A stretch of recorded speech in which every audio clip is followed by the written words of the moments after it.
Hello दोस्तों, आपका स्वागत है हमारे चैनल लर्निंग डेली पर। पिछले वीडियो में हमने मगध साम्राज्य की स्थापना एवं प्रारंभिक साम्राज्यों जैसे हर्यंक वंश, शिशुनाग वंश एवं नंद वंश के बारे में जाना। हमने जाना कि किस प्रकार चंद्रगुप्त मौर्य ने चाणक्य की सहायता प्राप्त करके नंद वंश के अंतिम शासक धनानंद को परास्त कर मगध पर मौर्य साम्राज्य की स्थापना की। आज के इस वीडियो में हम जानेंगे मौर्य साम्राज्य के संस्थापक चंद्रगुप्त मौर्य, बिंदुसार एवं चक्रवर्ती सम्राट अशोक के बारे में। इस टॉपिक को अच्छे से समझने के लिए इस वीडियो को अंत तक देखें। मौर्यन एम्पायर। मौर्य वंश की स्थापना सम्राट चंद्रगुप्त मौर्य के द्वारा की गई थी। यूनानी इतिहासकारों ने अपने अकाउंट्स में चंद्रगुप्त का नाम सेंड्राकोट्टस या सेंड्राकोप्टस के रूप में लिखा है, जो स्पष्ट रूप से चंद्रगुप्त का संशोधित रूप है। चंद्रगुप्त ने लोगों को धनानंद जैसे एक अलोकप्रिय सम्राट के खिलाफ आवाज़ उठाने के लिए एकत्रित किया एवं उनके समर्थन से लगभग 321 BCE में मौर्य साम्राज्य की स्थापना की। जूनागढ़ शिलालेख से यह पता चलता है कि चंद्रगुप्त ने अपने साम्राज्य का विस्तार पश्चिम की ओर गुजरात तक कर लिया था और उधर सिकंदर की मृत्यु के बाद सेल्यूकस ने पंजाब तक अपना राज्य स्थापित कर लिया। चंद्रगुप्त ने सेल्यूकस निकेटर को 301 BCE से कुछ समय पहले एक युद्ध में हरा दिया और उसे पंजाब क्षेत्र से बाहर निकाल दिया। सेल्यूकस ने चंद्रगुप्त के दरबार में एक राजदूत भेजा। यह राजदूत मेगस्थनीज था। मेगस्थनीज ने इंडिका नामक पुस्तक लिखी थी, जिसमें चंद्रगुप्त मौर्य के समय के भारत और उस समय की राज व्यवस्था के बारे में विस्तार पूर्वक वर्णन था। Sources of Mauryan age. प्राचीन लेख, साहित्यिक स्रोत, विदेशी साहित्यकारों के लेख और आर्कियोलॉजिकल एक्सकेवेशन से प्राप्त सामग्री आदि से मौर्य शासकों के बारे में काफ़ी जानकारियां प्राप्त होती हैं। जातक, दिव्यावदान और अशोकावदान जैसे बौद्ध ग्रंथ तथा श्रीलंकाई ग्रंथ महावंश और दीपवंश भी मौर्य युग का एक महत्वपूर्ण स्रोत हैं। इसके साथ साथ पुराणों में भी मौर्यों का उल्लेख है। अर्थशास्त्र, जो कौटिल्य अर्थात चाणक्य द्वारा शास्त्रीय संस्कृत में लिखा गया था, एक बहुत ही महत्वपूर्ण स्रोत है। यह राजनीति शास्त्र की एक महत्वपूर्ण पुस्तक है। मेगस्थनीज द्वारा लिखित इंडिका भी एक महत्वपूर्ण स्रोत है। वर्तमान में यह मूल रूप में उपलब्ध नहीं है, किंतु अन्य यूनानी लेखकों की टिप्पणियों द्वारा इसके कुछ हिस्सों को रिकलेक्ट किया गया है। संस्कृत में विशाख दत्त द्वारा संकलित मुद्रा राक्षस, इसमें चंद्रगुप्त मौर्य द्वारा नंद वंश को स्थापित करके मौर्य वंश की स्थापना का वर्णन किया गया है। सोमदेव की कथा सरिता सागर, क्षेमेंद्र की बृहद कथा मंजरी और कल्हड़ की राजतरंगिणी भी मौर्यों पर कुछ प्रकाश डालती है। सम्राट चंद्रगुप्त मौर्य। चंद्रगुप्त मौर्य स्पष्ट रूप से एक महान शासक थे, जिन्होंने अपने साम्राज्य पर शासन करने के लिए एक मजबूत प्रशासनिक तंत्र का निर्माण किया। चंद्रगुप्त को अपने साम्राज्य पर शासन करने के लिए चाणक्य, जो कि राजनीति शास्त्र के प्रसिद्ध आचार्य थे एवं चंद्रगुप्त के गुरु भी थे, उन्होंने मौर्य साम्राज्य की स्थापना एवं इस साम्राज्य को संचालित करने में चंद्रगुप्त की सहायता की थी। चाणक्य, इन्हें कौटिल्य और विष्णुगुप्त के नाम से भी जाना जाता है। यह एक ब्राह्मण थे और नंद शासकों के कट्टर विरोधी भी थे। उन्हें नंदों को काट फेंकने की रणनीति तैयार करने और चंद्रगुप्त को मगध का सम्राट बनने में मदद करने का श्रेय दिया जाता है। उन्हें राजनैतिक रणनीति और शासन पर एक ग्रंथ अर्थशास्त्र के रचयिता के रूप में जाना जाता है। बिंदुसार। चंद्रगुप्त के पुत्र बिंदुसार ने 297 BCE में मगध का साम्राज्य अपने पिता से प्राप्त किया। बिंदुसार को अमित्रघट अर्थात शत्रुओं को मारने वाला भी कहा गया है। चंद्रगुप्त ने जैन धर्म स्वीकार कर लिया था एवं अपने जीवन के अंतिम वर्ष जैन परंपरानुसार कर्नाटक में श्रवणबेलगोला के पास चंद्रगिरी में एक तपस्वी के रूप में बिताए। बिंदुसार स्पष्ट रूप से एक सक्षम सम्राट था और उसने अपने पिता की पश्चिम एशिया के यूनानी राज्यों के साथ संबंधों की परंपरा को जारी रखा। चाणक्य और अन्य सक्षम मंत्रियों की सलाह बिंदुसार को प्राप्त होती रही एवं साम्राज्य का संचालन व्यवस्थित तरीके से होता रहा। बिंदुसार ने अपने ज्येष्ठ पुत्र सुसीन को तक्षशिला में और अशोक को उज्जैन में अपना राज्यपाल नियुक्त किया। बिंदुसार के अधीन तक्षशिला में पहला विद्रोह हुआ, जिसे अंततः अशोक के द्वारा दबा दिया गया था। बिंदुसार ने आजीविका संप्रदाय का अनुसरण किया। बिंदुसार ने लगभग 25 वर्षों तक शासन किया और लगभग 272 बीसीई में उनकी मृत्यु हो गई। बिंदुसार की मृत्यु उपरांत उनके पुत्रों के बीच सत्ता को लेकर संघर्ष शुरू हुआ। तथ्य यह है कि बिंदुसार की मृत्यु के 4 साल बाद 268 बीसीई में अशोक ने सिंहासन ग्रहण किया और यह दर्शाता है कि उत्तराधिकार के लिए बिंदुसार के पुत्रों के बीच एक संघर्ष हुआ था। चक्रवर्ती सम्राट अशोक। अशोक ने अपने पिता की मृत्यु के 4 वर्ष उपरांत सिंहासन ग्रहण किया। श्रीलंका के बौद्ध धर्म ग्रंथों दीपवंश एवं महावंश के अनुसार अशोक ने अपने सभी भाइयों की हत्या करके सत्ता संघर्ष में विजय प्राप्त की थी। अशोक की माता का नाम सुभद्रांगी या जनपद कल्याणी माना जाता है। शुरुआत के 8 वर्षों तक अशोक ने बेहद सख्त शासक की तरह शासन किया और राज्य में अनुशासन को बनाए रखा। 260 ईसा पूर्व में अशोक ने कलिंग पर आक्रमण किया एवं बहुत ही भीषण युद्ध हुआ जिसमें कई लोग मारे गए और कई विस्थापित भी हुए।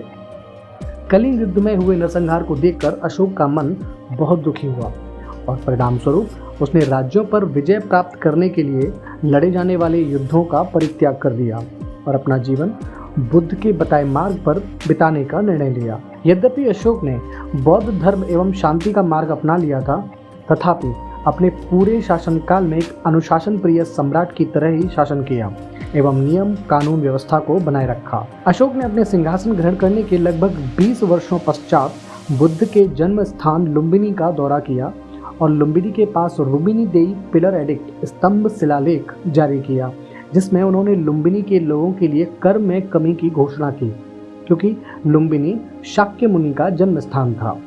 उस समय पूरे साम्राज्य से उपज का 1/6 या 1/6 कर के रूप में लिया जाता था, जिसे लुम्बिनी निवासियों के लिए 1/8 या 1/8 कर दिया गया था। अशोक की प्रमुख रानियों में असंधिमत्ता, इन्हें महारानी देवी के नाम से भी जाना जाता है, कारुवकी और पद्मावती थी। इतिहास में अशोक के 4 पुत्रों महिंद, तिवाला, कुणाल और जौलका तथा 2 पुत्रियों संघमित्रा और चारुमती का उल्लेख मिलता है।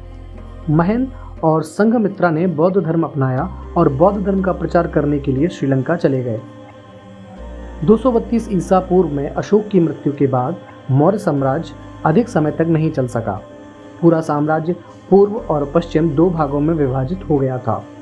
पूर्वी भाग पर अशोक के पौत्र दशरथ तथा पश्चिमी भाग पर अशोक के पुत्र कुणाल ने शासन किया। बृहदत्त मौर्य वंश का अंतिम शासक था और अंततः उसे उसके ही सेनापति पुष्यमित्र शुंग ने मार डाला और मगध पर शुंग वंश की स्थापना की। एडिक्ट्स ऑफ अशोका, अशोक के शिलालेख। मौर्य राजवंश के सम्राट अशोक द्वारा प्रवर्तित कुल 33 अभिलेख प्राप्त हुए हैं, जिन्हें अशोक ने स्तंभों, शिलाओं और गुफाओं की दीवारों में अपने शासनकाल के दौरान खुदवाया था। ये वर्तमान बांग्लादेश, भारत, अफगानिस्तान, पाकिस्तान और नेपाल में अलग अलग जगहों पर मिलते हैं और बौद्ध धर्म के अस्तित्व के सबसे प्राचीन प्रमाणों में से एक हैं। अशोक के शिलालेख मौर्य साम्राज्य के बारे में जानकारी का सबसे ठोस स्रोत हैं। प्रमुख शिलालेख अफगानिस्तान में कंधार, उत्तर पश्चिम पाकिस्तान में शहबाजगढ़ी और मनसेहरा से लेकर उत्तर में उत्तराखंड एवं नेपाल तक, पश्चिम में गुजरात और महाराष्ट्र, पूर्व में उड़ीसा और आंध्र प्रदेश और कर्नाटक तक फैले हुए हैं। माइनर पिलर एडिक्ट या लघु स्तंभ शिलालेख नेपाल में लुम्बिनी के पास पाए गए हैं। शिलालेख ज्यादातर ब्राह्मी लिपि में मगधी और प्राकृत भाषा में लिखे गए थे। कंधार शिलालेख ग्रीक और अरामाइक भाषा में है, जबकि उत्तर पश्चिम पाकिस्तान में 2 शिलालेख खरोष्टी लिपि में हैं। शिलालेखों का भौगोलिक प्रसार अनिवार्य रूप से उस विशाल साम्राज्य की सीमा को परिभाषित करता है जिस पर अशोक ने शासन किया था। कुछ महत्वपूर्ण शिलालेख। अशोक का नाम केवल माइनर रॉक एडिक्ट्स या लघु शिलालेखों की प्रतियों में मिलता है। अन्य सभी अभिलेखों में अशोक को देव नाम प्रिय यानी कि देव नाम प्रिय और प्रियदर्शी अर्थात प्रियदर्शी के रूप में संदर्भित किया गया है। अशोक नाम का उल्लेख केवल मस्की एडिक्ट जो कि एक लघु शिलालेख यानी माइनर रॉक एडिक्ट है, ये रायचूर कर्नाटक में है, एवं गुज्जरा एडिक्ट जो कि एक लघु शिलालेख यानी माइनर रॉक एडिक्ट है एवं मध्य प्रदेश के दतिया जिले में स्थित है। यहाँ पर मध्य प्रदेश का दतिया जिला बहुत ही महत्वपूर्ण स्थान रखता है, जिसमें अशोक ने अपना नाम देव नाम प्रिय प्रियदर्शी अशोक राजा के रूप में उद्धृत कराया था। और अपने भब्रू शिलालेख में सम्राट अशोक का कथन है कि उन्हें बुद्ध, धम्म और संघ में पूर्ण विश्वास था। रॉक एडिक्ट 7 में वे कहते हैं कि सभी संप्रदाय आत्मनियंत्रण और मन की पवित्रता चाहते हैं। रॉक एडिक्ट 12 में उन्होंने सभी धार्मिक संप्रदायों के लिए समान सम्मान की अपनी नीति को और अधिक स्पष्ट रूप से बताया है। दीर्घ शिलालेख यानी कि मेजर रॉक एडिक्ट की कुल संख्या 14 है और ये साम्राज्य की सीमाओं पर पाए जाते हैं। यहाँ पर कुछ महत्वपूर्ण शिलालेख जैसे कंधार शिलालेख, यह एकमात्र द्विभाषी यानी बाइलिंगुअल शिलालेख है। कलिंग शिलालेख, इसमें स्थानीय लोगों के प्रशासन से संबंधित निर्देश दिए गए हैं। और इसके साथ कलसी शिलालेख और गिरनार शिलालेख भी प्रमुख हैं। शिलालेख 13 सभी शिलालेखों में सबसे लंबा है। यह कलिंग युद्ध की भयावहता का वर्णन करता है। इसके साथ 10 स्तंभ शिलालेख यानी पिलर एडिक्ट भी हैं, जिनमें 7 दीर्घ स्तंभ शिलालेख यानी मेजर पिलर एडिक्ट हैं और 3 लघु स्तंभ शिलालेख यानी माइनर पिलर एडिक्ट हैं। लुम्बिनी देवी पिलर एडिक्ट में बुद्ध के जन्म का वर्णन किया गया है। यह लुम्बिनी में स्थित है। कौशाम्बी के स्तंभ शिलालेख को जहांगीर द्वारा प्रयागराज इलाहाबाद में स्थानांतरित कर दिया गया था। सोपारा और मेरठ के स्तंभ शिलालेखों को फिरोज शाह तुगलक द्वारा दिल्ली स्थानांतरित कर दिया गया था। उसने अशोक के शिलालेख को समझने का प्रयास किया, किंतु वह अपने प्रयास में असफल रहा। 1837 में जेम्स प्रिंसेप ने पहली बार अशोक के शिलालेखों को समझने में सफलता प्राप्त की। ये सभी शिलालेख अशोक के शांति, धर्मपरायणता, न्याय में विश्वास और अपने लोगों के कल्याण के लिए उसकी चिंता को प्रकट करते हैं।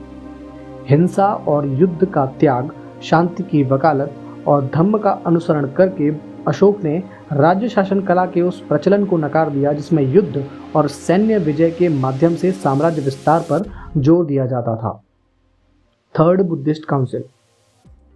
अशोक के शासनकाल की प्रमुख घटनाओं में से एक 250 ईसा पूर्व में राजधानी पाटलिपुत्र में तीसरी बौद्ध परिषद का आयोजन था। प्रचलित मान्यता के अनुसार अशोक ने बौद्ध धर्म के प्रचार के लिए अपने पुत्र महेंद्र और पुत्री संघमित्रा को श्रीलंका भेजा था। ऐसा माना जाता है कि वे मूल बोधि वृक्ष की एक शाखा श्रीलंका ले गए थे। ऐतिहासिक प्रमाणों के अनुसार अशोक ने 232 ईसा पूर्व तक शासन किया था। सम्राट अशोक की मृत्यु के बाद मौर्य साम्राज्य धीरे धीरे विघटित होने लगा और कुछ वर्षों के पश्चात ही समाप्त भी हो गया था। मौर्य काल को ऐतिहासिक दृष्टि से एक बड़े बदलाव के काल के रूप में देखा जाता है। इस काल में पहली बार अखंड भारत के विचार को मूर्त रूप दिया गया। आचार्य चाणक्य के स्वप्न एवं सम्राट चंद्रगुप्त तथा उसके बाद सम्राट अशोक की कुशल शासन प्रणाली के परिणाम स्वरूप भारत के लगभग 2/3 से अधिक भूभाग पर मौर्य वंश का शासन था। इस काल में भारतीय समाज ने आर्थिक, सामाजिक, राजनीतिक एवं सांस्कृतिक रूप से नए आयामों को स्थापित किया और इन्हीं आयामों एवं पहलुओं पर हम चर्चा करेंगे अपने अगले वीडियो में। ये वीडियो आपको कैसा लगा हमें कमेंट करके ज़रूर बताएं। तो मिलते हैं नेक्स्ट वीडियो में, तब तक के लिए study well, keep learning, keep enjoying, bye bye.